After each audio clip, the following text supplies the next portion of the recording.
ఈరోజు క్రిస్మస్ అని మా పిల్లలకి సెలవు ఇచ్చారండి. సెలవు ఇచ్చారనేసి నేను పిల్లలకి ఇష్టమైన చేపల కూర అయితే చేశాను. టేస్టీగా, ఈ వాతావరణం చల్లగా, అలాగే వర్షం పడుతుంది కాబట్టి చేపల కర్రీ చేశాను. పిల్లలకి చాలా ఇష్టం అండి. ప్రాసెస్ చూసేద్దాం. ముందుగా మనం చేపలు నీట్గా బాగా చేసుకోవాలండి. నేను చూపించిన విధంగా బాగా చేసుకుంటే నీచు వాసన అనేది రాదు.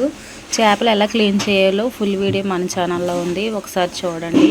చూడండి, చేప ముక్క అయితే ఇలా చుట్టూ బ్లాక్గా ఉంది కదా, ఇదంతా నీట్గా మనం బ్లాక్గా ఉన్నది వైట్గా వచ్చేలాగా గరుకురాయికేసి నీట్గా తోముకోవాలి. ఇలా వైట్గా రావాలండి, అప్పుడే నీచు వాసన రాకుండా ఉంటుంది. ఇందులో ఉప్పు పసుపు వేసి నీట్గా కడిగేసుకోవాలి. ముందుగా కడాయి పెట్టుకుని ఆయిల్ పోసుకుని ఉల్లిపాయ, పచ్చిమిరపకాయ, టమోటా కచ్చపిచ్చాక పేస్ట్ పట్టుకున్న పేస్ట్ని వేసేసుకొని వేయించుకోవాలి.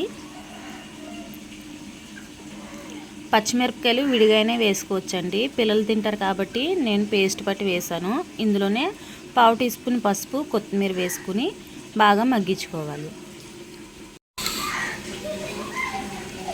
మగ్గడం కోసం ఇందులోనే కొంచెం కళ్ళుప్పు వేసుకున్నాక మిక్స్ చేసుకుని మూత పెట్టి మగ్గించుకోవాలి.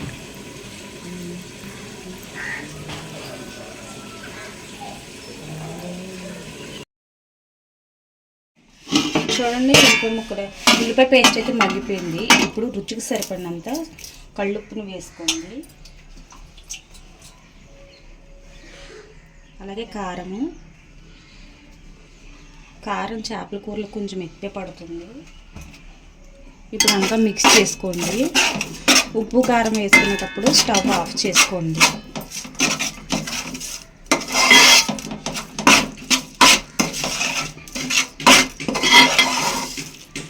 ఇలా అంతా కలిపేసుకున్నాక ఇప్పుడు ఒక్కొక్కటిగా చేప ముక్కలని వేసుకుని ఉప్పు కారం పట్టేద్దాం చేప ముక్కలకి.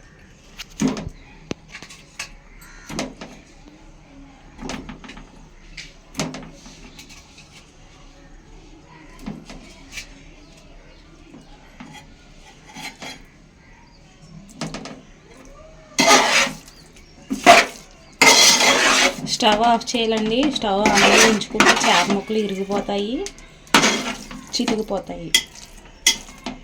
ఇలా ఉప్పు కారం పట్టిస్తే నీచు వాసన రాకుండా ఉంటుంది. ఇలా ఉప్పు కారం పట్టించేసాక ఇప్పుడు ఇందులో చింతపండు రసాన్ని ఇలా రసం తీసుకుని ఇప్పుడు పోసేసుకోవాలి.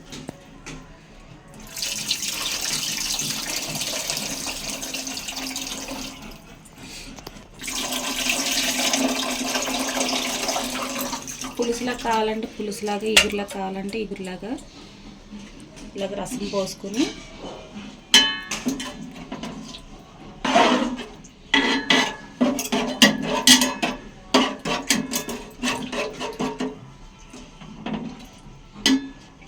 ఉప్పు పులుపు చెక్ చేసుకుని సరిపోకపోతే వేసుకుని మూత పెట్టి ఉడికించుకోవాలి.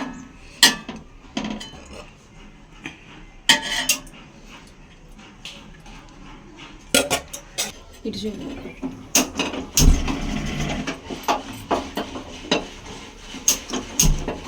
ఇప్పుడు స్టవ్ ఆన్ చేసుకుని మూత పెట్టి ఉడికించుకున్నాము. చేపల కూర ఉడికేలోపు మసాలా రెడీ చేసుకుందాము. జీలకర్ర, ధనియాలు, వెల్లుల్లి, కొబ్బరి, దాల్చిన చెక్క, యాలక్కాయ మొత్తం మిక్సీ పట్టుకుందాము పేస్ట్ లాగా. ఇప్పుడు కర్రీ ఉడుకుతుందండి, మసాలా వేసుకుందాము. మనం మిక్సీ పట్టి పెట్టుకున్న మసాలాను వేసుకుందాం. మసాలా వేసుకుని గెరటితో కలపొద్దండి, జస్ట్ క్లాత్తో పట్టుకుని ఇలా మెదిపితే సరిపోతుంది.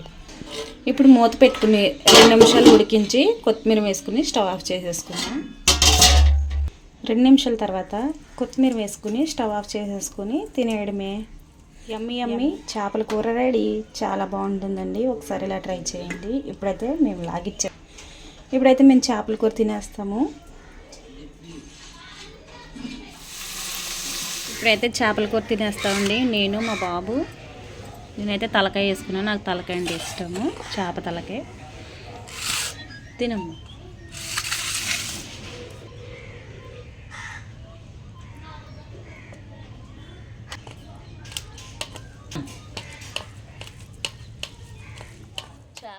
చేపల కూర అంటే మా అబ్బాయికి చాలా ఇష్టం అండి, చాలా ఇష్టంగా తింటాడు.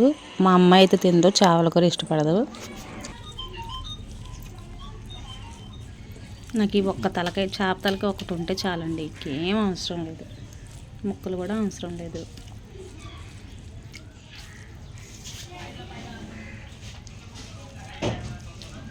కర్రీ అయితే చాలా బాగుందండి.